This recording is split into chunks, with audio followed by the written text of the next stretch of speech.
Okay, we're gonna see how this goes for a first ever YouTube video.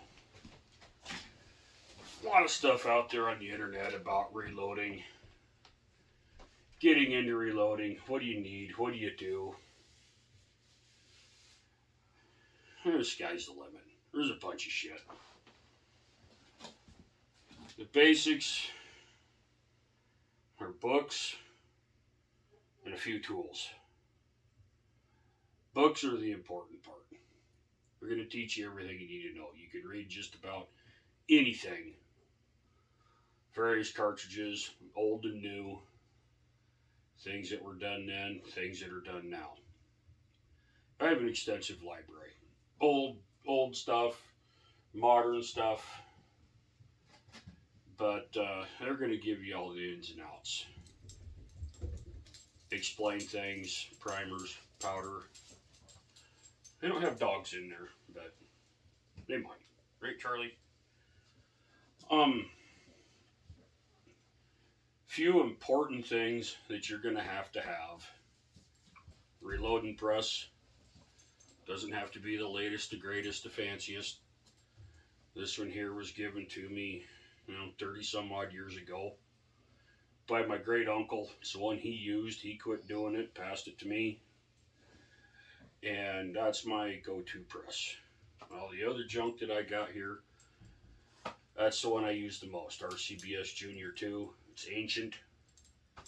You can't do some things with it. The bigger, taller cartridges, 338 Lapua, stuff like that, and bigger, doesn't have enough capacity. That's what that one there's for. But if you're just going to be starting out, just a single stage. Don't get into the progressives. There's too much going on for somebody just getting into it to even worry about a progressive. If you're going for accuracy, in my opinion, a progressive isn't it. If you want to have the most accurate ammo you can make, it's going to be with the single stage and hand trickling your powder. The progressives just aren't close enough for that.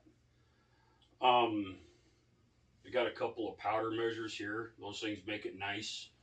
They're required? No. Definitely got to have a scale, whether it's a balance beam or an electronic. I have both. Depending on what I'm doing, I use both.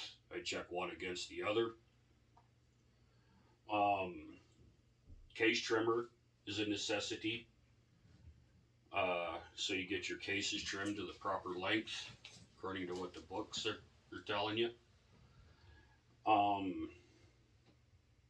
Most all that stuff, I think, comes in kits. I haven't ever bought a reloading kit. Everything I've got was just acquired individually here and there. Along with the case trimmer, you're going to need calipers so you can measure your cases. Mine are right here. These are fancy ones. You don't have to get fancy. I would get a step above Harbor Freight. I mean, they work, but I prefer to get a little bit higher quality stuff. But those are going to be a must for measuring your case lengths and diameters and things like that. You gotta have something for measuring.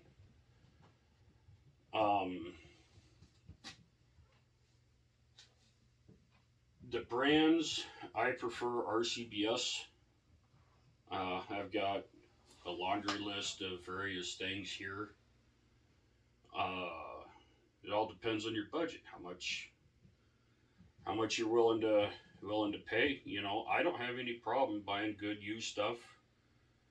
A lot of the stuff here that Lyman turret that I got over there, I picked up that with just a box of other junk that was in an estate sale kind of thing. This old Hollywood gun shop was given to me. But RCBS, Lyman, Hornady, uh, all good stuff.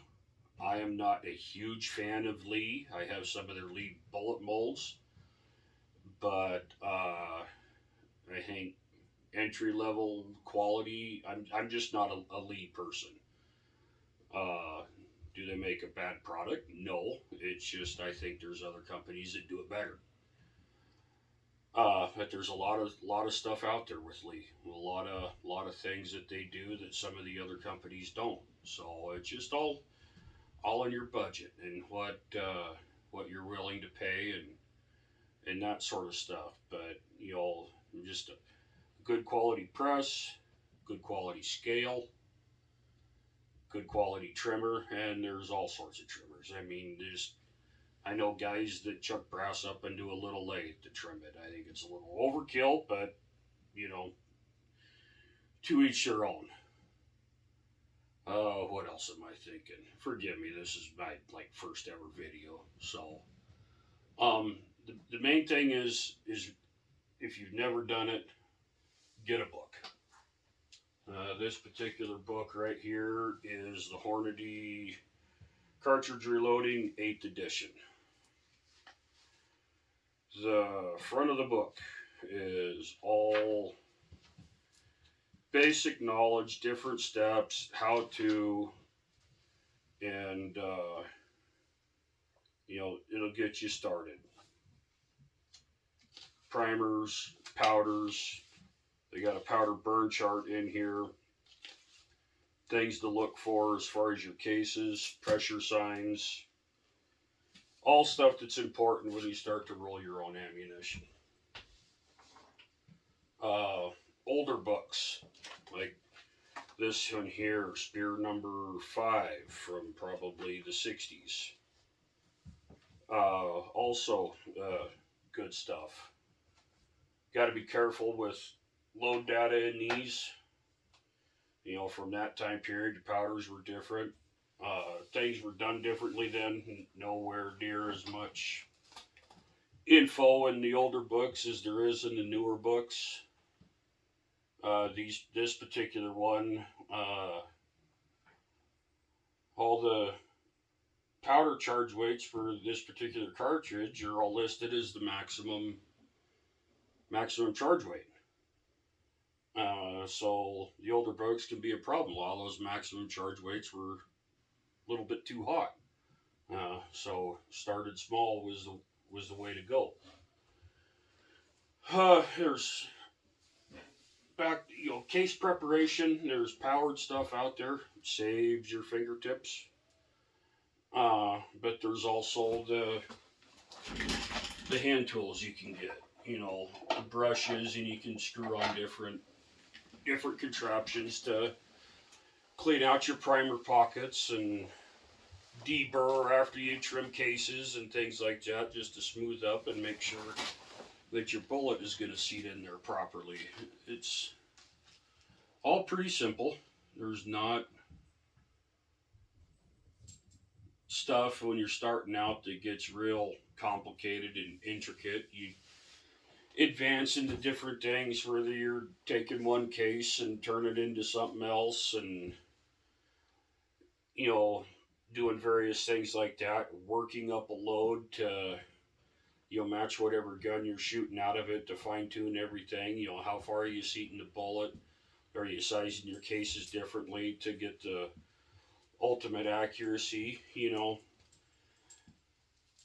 I do that to a certain extent. I don't get all crazy. I know some bench rest guys that just get all sorts of wound up about how far you seat the bullet and doing crazy stuff. And to me, that kind of takes the fun out of it. Yeah, do I want to get the most accuracy I can? Of course, but am I going to sit down here for hours and hours and hours, wasting or spending a bunch of time on a few cases? And it just, to me, takes the fun out of it. So there's all sorts of stuff out there on YouTube. Some of it's good, some of it's not so good. This day and age,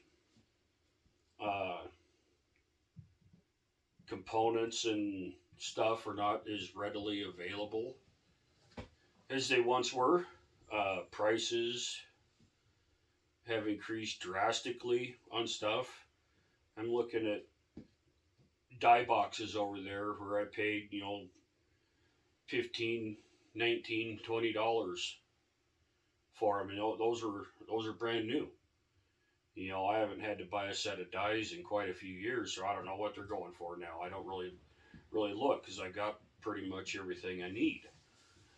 But I do know that stuff's getting expensive, and it's just, if you can find it used, gun shows, uh, you can get a lot of good quality. If the stuff's taken care of, it'll last forever.